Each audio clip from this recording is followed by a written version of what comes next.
Les gardes essaient de défendre, bien sûr, leur patron, leur chef, mais les gardes sont massacrés, eux aussi, par Oedipe, sauf un qui réussit à s'enfuir. Et Oedipe continue, fier, sa route, son chemin vers Thèbes. Toujours, toujours avec cette idée d'échapper à ce destin terrible, tuer son père, épouser sa mère. Et quand il arrive au proche de la ville de Thèbes, il entend une drôle d'histoire. Il entend dire que la ville de Thèbes se trouve dans une situation critique, difficile, terriblement difficile, en danger. Il y a un monstre qui est là, aux alentours de la ville.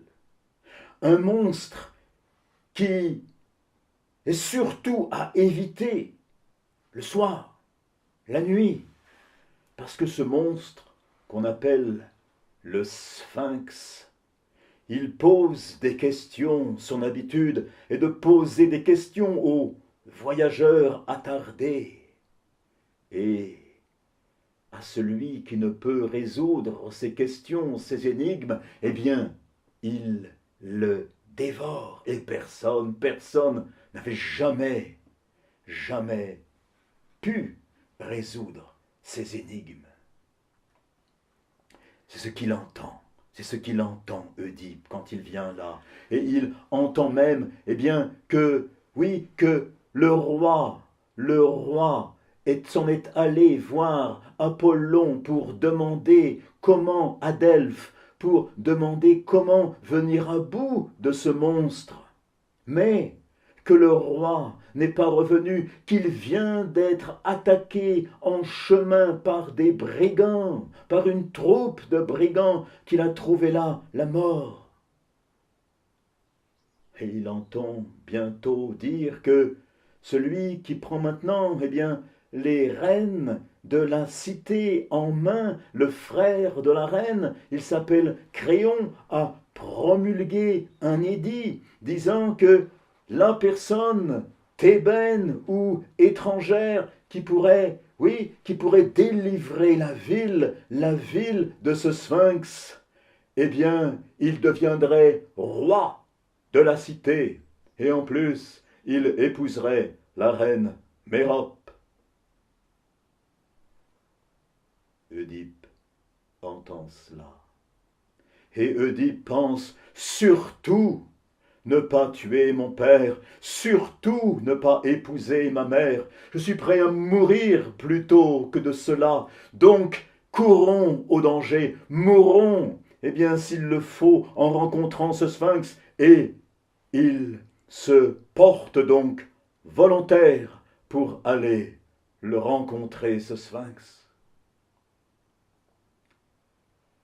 Et après être bien sûr qu'il a bien compris qu'il n'avait pas de grandes chances de revenir, eh bien, toute la ville lui souhaite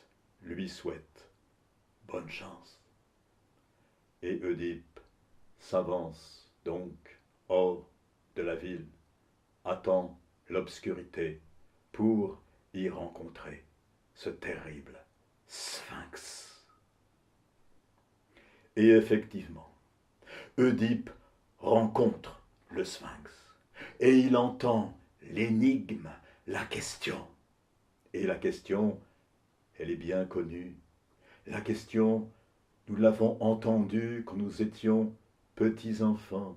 La question, c'est quel est l'être qui le matin marche à quatre pattes, à midi sur deux, le soir sur trois? De tous les êtres, il change de forme, mais il garde la même voix. Oedipe se concentre, réfléchit un moment et jette une réponse. Cet être, dit-il, c'est l'homme.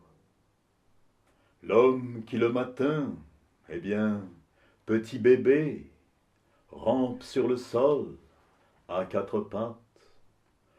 Au midi de sa vie, marche sur deux jambes. Le soir de sa vie, doit s'appuyer sur un bâton pour chercher son chemin.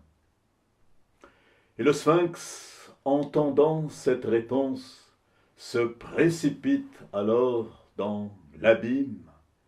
Il lui avait été dit, en effet, à ce sphinx, que le jour où un être arriverait à percer l'une de ces énigmes, eh bien, il devrait disparaître du monde et retourner dans le monde d'où il était venu. Et Oedipe fait donc demi-tour, revoit les murailles de Thèbes. Les Thébains n'en croient pas leurs yeux. Il est acclamé, le libérateur de la ville. Il a pu résoudre l'énigme du sphinx. Nous sommes libérés. Et Créon tient parole. Oedipe va devenir roi de la ville de Thèbes. Oedipe va épouser la veuve de Laios, va épouser la reine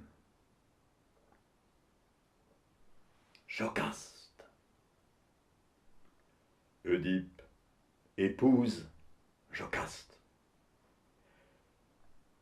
Et de l'union entre Oedipe et Jocaste, des enfants vont naître. Deux garçons, Éthéocle, Polynice, et deux filles,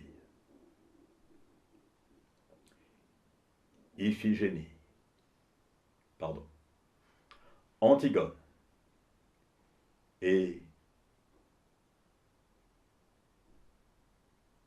Ismène.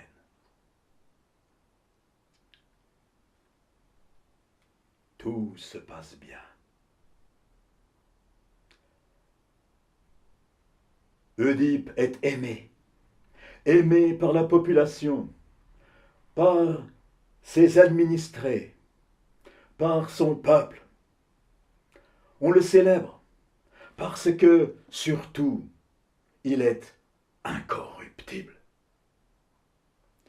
Et il va régner en roi juste et bon.